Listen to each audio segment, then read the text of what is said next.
You ever see someone so obsessed with power they forget they're just a flight attendant? Yeah. Two little girls found that out at 30,000 feet when a woman in uniform decided she owned the entire sky. 7 and 9 years old, little backpacks bouncing, excited giggles, phones clutched tight, and then, bam, a finger in their faces, a voice sharp enough to cut glass. This flight isn't for you. Excuse me? What did she just say? Now, let's be clear. We're not talking about rowdy passengers here. Not drunk businessmen, not college kids causing chaos. No, we're talking elementary schoolers. Two little girls, bright yellow polos, pink and blue backpacks stuffed with crayons, snacks, maybe a teddy bear or two. The kind of kids who still hold hands when they walk. And apparently that alone was enough to set this flight attendant off. Not, wrong gate. Not, oops, let me check your boarding pass. Nope, she went straight for the jugular. This flight isn't for you. Like she personally paid for the jet. Like the sky itself had her name on it. The cabin froze. You could feel it, that silence. The kind where even the engines seemed quieter. Every head tilted just slightly, every pair of eyes shifted toward the aisle, but nobody moved. Except one, the older sister. Hands trembling, she pulled out her phone, pressed it to her ear. Her little voice cracked as she spoke. "Hi, Daddy. She said we can't fly." Oh yeah, great look for the airline, right? Two kids calling their father, not because they lost their toys, not because they spilled orange juice, but because a grown woman in uniform was bullying them out of the sky. Now let's paint the picture. Blonde, perfectly pressed uniform, that plastic smile some attendants wear, gone. Her finger, jabbing. Her voice, sharp. Her attitude, explosive. And here's the kicker. The more the girls flinched, the louder she got. Like yelling at scared children somehow made her a hero. But you know the thing about airplanes? Nothing stays hidden. Every row is a stage, every seat an audience. And that day, the audience was wide awake.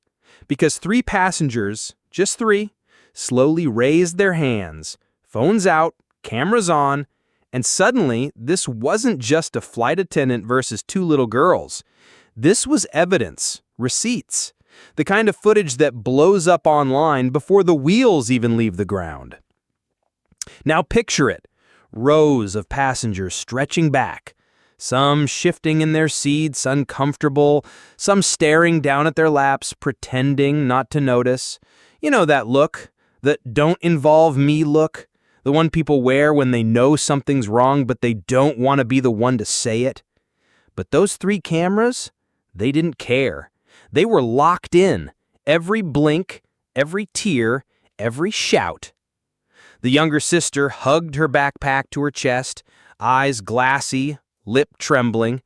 The older one, phone still at her ear, tried to speak, tried to explain. But before she could even finish a sentence, the attendant cut her off, snapping, "I said this plane isn't for you. Not wrong ticket, not wrong seat, not even let me check. Nope, pure unfiltered dismissal. This plane isn't for you." Like the plane was her living room, like the seats were hers to give or take away, like the entire sky had her signature on it.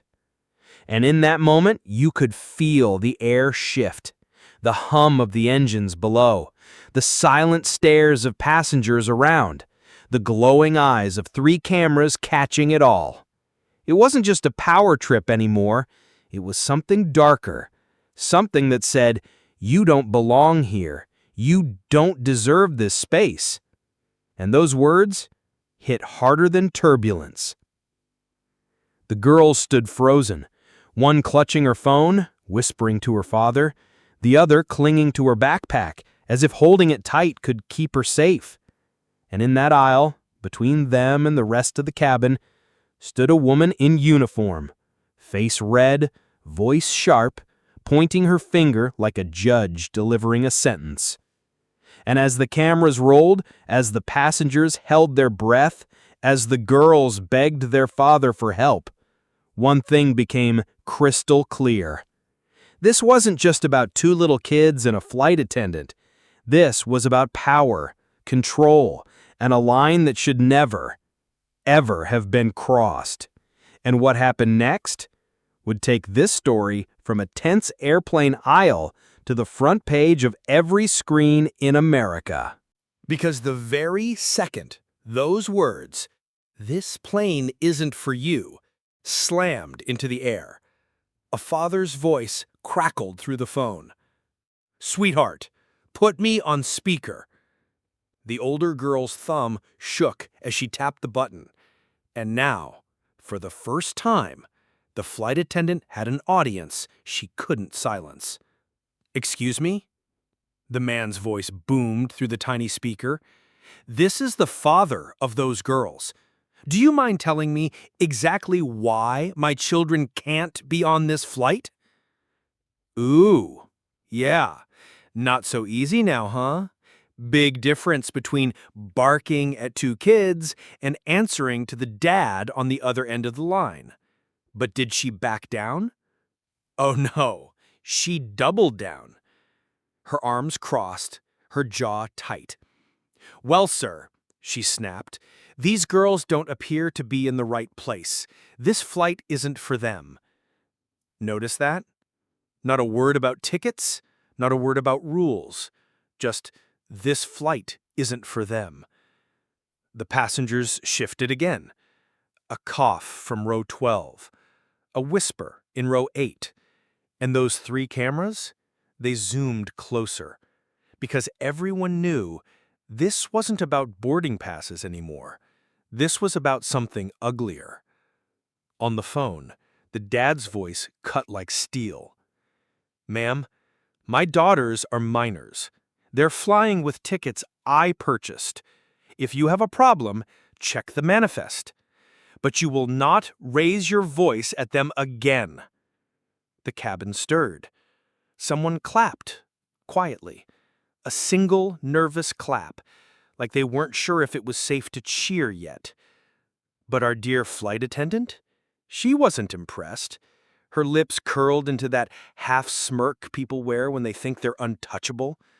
And she leaned in, actually leaned down toward the girls. "You can call whoever you want. This isn't your flight." Phones recorded. Passengers whispered. And the older girl whispered into the speaker, "Daddy, she's still yelling." That did it. That single sentence. You could hear the father's breath catch, the kind of silence that comes right before a storm. "Put me on with the captain, now."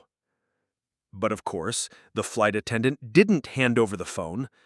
She just straightened her uniform, lifted her chin, and barked, "Girls, sit down or get off. Those are your choices." Sit down or get off. Like she was a bouncer at some exclusive nightclub. Except, last I checked, 7-year-olds don't need bottle service. They just need a seatbelt that clicks. And that's when the crowd broke. First a murmur, then a shout from the back, "Leave the kids alone!" Another voice, louder, "They have tickets!" And suddenly, the cabin wasn't silent anymore. It was buzzing, boiling. Passengers calling out, some raising their phones higher, some standing in the aisle. The balance of power was shifting. Her cheeks flushed red. Her hands shook just slightly, though she'd tried to hide it, because here's the thing about bullies. They're real tough one-on-one. But when the crowd turns, when the lights are on, that armor cracks real fast. And tell me, what's more terrifying to an airline than 3 angry passengers with cameras? Try 300,000 angry viewers online, which is exactly where this footage was headed. Because while the flight attendant was busy flexing her power in row 7, the father wasn't just sitting helpless at home. No, he was already moving. Already calling, already contacting customer service, legal hotlines, even his own lawyer. And when that first shaky clip from a passenger's phone hit his inbox, he didn't hesitate. He hit upload. Boom! The internet had entered the chat. First, a few retweets, a couple dozen likes. But you know how it goes. One person shares it with a caption like, "Flight attendant screams at two kids." Another tags the airline. "Care to explain this?" And within hours, the clip wasn't just a clip. It was a storm, a trending tag, a headline waiting to happen. But here's the crazy part. While all of that was exploding online, inside the plane, the drama wasn't over. Because the captain, finally alerted, stepped out of the cockpit, eyes sweeping the aisle. Voice calm, professional, but sharp. "What seems to be the problem here?" Instantly, voices shot back. "She's bullying the kids. They have tickets. Check the manifest." And just like that, the spotlight shifted. The flight attendant, who moments ago owned the aisle, now stood cornered. Not by the kids, not by their father, but by the truth. And about 20 smartphones aimed at her face. The captain flipped through his tablet, scanned the names, and guess what? The girls' tickets were right there. Valid, paid, confirmed. He turned slowly, met the attendant's eyes, and said words that cut the cabin silence in half. "They belong here." And that, right there, was the moment everything snapped. Because what the captain said next wouldn't just decide if those little girls got to fly. It would decide if an airline's reputation survived the night. And let's just say, by the time those wheels hit the runway, nobody on that plane was thinking about peanuts or seatbelts. They were thinking about the scandal about to explode. They belong here. The captain's words hung in the air like thunder, and for the first time all flight, the girls exhaled. But the flight attendant? Oh, she wasn't done. Not yet. Her voice quivered, but she forced it louder. "Captain, I was just following procedure. I didn't feel comfortable with..." And there it was. That word. Comfortable. Not rules, not safety, not policy, just comfortable. Funny thing about comfort, it usually means I don't like what I see. And in this case, two little girls with the wrong shade of skin. Two little passengers who dared to exist in row 7. The captain's eyes hardened. "Ma'am, procedure doesn't involve shouting at children. Procedure involves professionalism. Take your position or step off this aircraft." Boom. Lines drawn, battle over. And the cabin? The cabin erupted. Cheers, claps, whistles, all crashing together like a wave. 3 cameras turned into 30. Passengers lifted phones high, some even standing just to capture the look on her face. And oh, that face. The smirk? Gone. The power? Evaporated. She tried to argue, but every word crumbled under the sound of 100 witnesses. The crowd didn't just watch, they judged, they recorded, they immortalized her every stammer. And tell me, how do you win a fight against a plane full of people? Spoiler, you don't. The younger girl finally leaned against her sister, tears slipping down her cheek. But this time, they weren't scared tears. They were release, relief, the kind you feel when the storm finally breaks and the thunder moves on. She whispered, barely audible, "Daddy, we can stay." And from the phone, a father's voice cracked, half laughter, half anger. "I told you, sweethearts, nobody throws my girls off a plane." The engines roared. The cabin lights dimmed. And though the plane lifted gracefully into the sky, The weight of what just happened didn't stay on the runway. It was carried.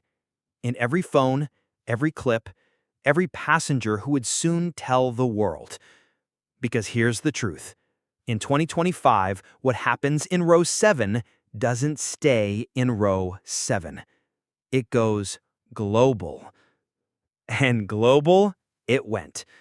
By the time the girls' plane touched down, the clip had already passed 1 million views. By the next morning, 10 million. The hashtags were trending. Hashtag let them fly. Hashtag not your flight. Hashtag justice for the girls. And the airline's PR team, oh, they were in panic mode. Scrambling, deleting, apologizing. But you can't unring a bell that loud. Of course, they issued the classic apology. You know the one. We regret the misunderstanding. Does not reflect our values. Blah, blah, blah. But the internet wasn't fooled. Because this wasn't a misunderstanding. This was a humiliation. Captured in 4K, served to millions. And at the center of it all, their father. Not just a parent, not just a voice on the phone, but the man who refused to let his daughter's story disappear. He gave interviews, he released statements, and every time a microphone was shoved in his face, he hammered the same truth. My girls had valid tickets. What they didn't have was respect, and I won't stop until they get both. The fallout. The airline faced lawsuits, the attendant faced termination, and the passengers who spoke up, they were hailed as heroes. Because this wasn't just about one flight, it was about every person who's ever been told, this isn't for you. Every voice that's been silenced, every child who's been shamed, every ticket holder who was made to feel like a trespasser. And 2 little girls, just 7 and 9, stood at the center of it all.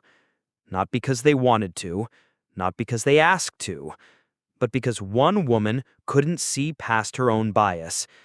And when she tried to take their dignity, she lost hers. Remember that line, "Girls, this flight isn't for you"? Well, turns out it wasn't her flight either. So what's the takeaway?